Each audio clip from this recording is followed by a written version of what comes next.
एक ब्राह्मण था। वो घर घर पर जाकर पूजा पाठ कर अपना जीवन यापन किया करता था। एक बार उस ब्राह्मण को नगर के राजा के महल में पूजा के लिए बुलावा आया। वो ब्राह्मण राजमहल का बुलावा पाकर खुशी खुशी पूजा करने गया। पूजा संपन्न कराकर जब ब्राह्मण घर को जाने लगा, तब राजा ने ब्राह्मण से एक सवाल किया। हे ब्राह्मण देव, आप भगवान की पूजा करते हैं, तो ये बताएं कि भगवान कहाँ रहते हैं और भगवान की नज़र किस ओर है और भगवान क्या कर सकते हैं। राजा के सवाल सुन ब्राह्मण सोच में पड़ गया और कुछ समय विचार करने के बाद राजा से कहा, हे राजन, इस सवाल के जवाब के लिए मुझे समय दीजिए। राजा ने ब्राह्मण को 1 महीने का समय दिया। राजा प्रतिदिन यही सोच में उलझा रहता था कि इसका जवाब क्या होगा। समय बीतता गया और कुछ ही दिन शेष रह गए। समय बीतने के साथ ब्राह्मण की चिंता भी बढ़ने लगी और जवाब नहीं मिलने के कारण ब्राह्मण उदास रहने लगा। एक दिन ब्राह्मण को चिंतित देख ब्राह्मण के पुत्र ने कहा, पिताजी, आप इतने उदास क्यों हो? तब ब्राह्मण ने कहा, बेटा, कुछ दिनों पहले मैं पूजा कराने राजमहल गया था।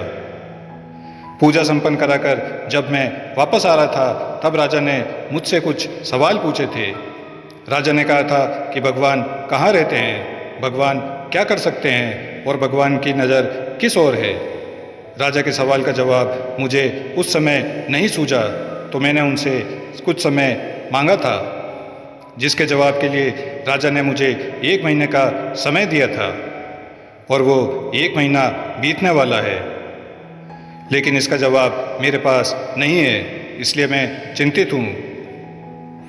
ब्राह्मण की बात सुनकर उसका पुत्र बोला, पिताजी, इसका जवाब मैं राजा को दूंगा। आप मुझे साथ ले चलिए। 1 महीना पूरा हुआ तब ब्राह्मण अपने पुत्र को लेकर राजमहल गया और राजा से कहा, हे राजन, आपके सवालों का जवाब मेरा पुत्र देगा। तब राजा ने ब्राह्मण के पुत्र से वही सवाल पूछा, बताओ, भगवान कहाँ रहते हैं, भगवान की नज़र किस ओर है, भगवान क्या कर सकते हैं। उस ब्राह्मण के पुत्र ने राजा से कहा, हे राजन, क्या आपके राज्य में पहले अतिथि का आदर सम्मान नहीं किया जाता? यह सुन राजा को थोड़ा लज्जित महसूस हुआ। पहले उस बालक को आदर सत्कार के साथ स्थान दिया गया, फिर उसके पीने के लिए दूध लाया गया। वो बालक दूध के गिलास को पकड़कर दूध में अंगुली डालकर घुमाकर बार बार दूध को बाहर निकाल देखने लगा। ये देख राजा ने पूछा, ये क्या कर रहे हो?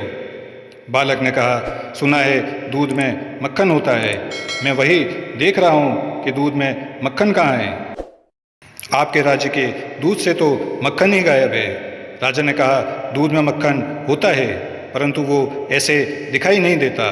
जब दूध को जमाकर दही बनाया जाता है और फिर दही से मट्ठा बनाया जाता है, तब जाकर मक्खन प्राप्त होता है।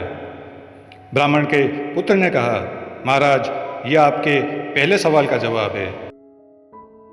जिस तरह दूध से दही और फिर दही को मतने से मक्खन प्राप्त होता है, उसी प्रकार परमात्मा प्रत्येक जीव के अंदर विद्यमान होते हैं, परंतु उन्हें पाने के लिए सच्ची भक्ति की आवश्यकता होती है। मन से ध्यानपूर्वक भक्ति करने पर आत्मा में छुपे हुए परमात्मा का आभास होता है। राजा ब्राह्मण के पुत्र के जवाब से खुश हुआ और कहा, अब मेरे दूसरे सवाल का जवाब दो, भगवान किस ओर देखते हैं। उस बालक ने कहा, राजा, इसका जवाब मैं दूंगा, परंतु मुझे इसके लिए एक दीपक की आवश्यकता है। राजा ने तुरंत दीपक मंगाया और उस बालक को दिया। उस बालक ने दीपक को जलाकर कहा, महाराज, आप बताएं कि इस दीपक की रोशनी किस ओर है। राजा ने कहा, इसकी रोशनी चारों दिशा में एक समान है। तब उस बालक ने कहा, हे राजन, यह आपके दूसरे सवाल का जवाब है, क्योंकि परमात्मा सर्वद्रष्टा है और उसकी नज़र सभी प्राणियों के कर्मों की ओर हमेशा रहती है। राजा उस बालक के जवाब से अत्यधिक प्रसन्न हो गए। अब तो वो अपने अंतिम प्रश्न के उत्तर के लिए और भी उत्सुक हो गए। राजा ने कहा, मेरे अंतिम सवाल का जवाब दो कि भगवान क्या कर सकते हैं। बालक ने कहा, हे राजन, मैं इस सवाल का उत्तर अवश्य दूंगा, परंतु इसके लिए मुझे आपकी जगह पर और आपको मेरी जगह पर आना होगा। राजा को तो उत्तर जानने की उत्सुकता थी और उन्होंने अपनी सहमति दे दी। वो बालक राजा के सिंहासन पर बैठा और कहा, राजन, आपके अंतिम सवाल का जवाब यही है। आपने कहा ना कि भगवान क्या कर सकते हैं, तो भगवान ये कर सकते हैं कि मुझ जैसे रंग को राज सिंहासन पर बिठा सकते हैं और आप जैसे राजा को मुझ जैसे सवाली के स्थान पर, अर्थात राजा को रंक और रंग को राजा बना सकते हैं। यह आपके अंतिम सवाल का जवाब है। राजा उस ब्राह्मण पुत्र के जवाब से अत्यधिक प्रसन्न हुआ, उसे अपना सलाहकार बना लिया। भगवान हर एक जीव के हृदय में निवास करते हैं।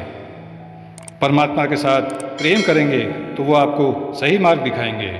इसलिए हर जीव को भगवान पर सदैव विश्वास बनाए रखना चाहिए, जिससे आप अपने अंदर की उस शक्ति से जुड़ सकें जो आपके भीतर ही मौजूद है, लेकिन आप उसे पहचान नहीं पा रहे हैं।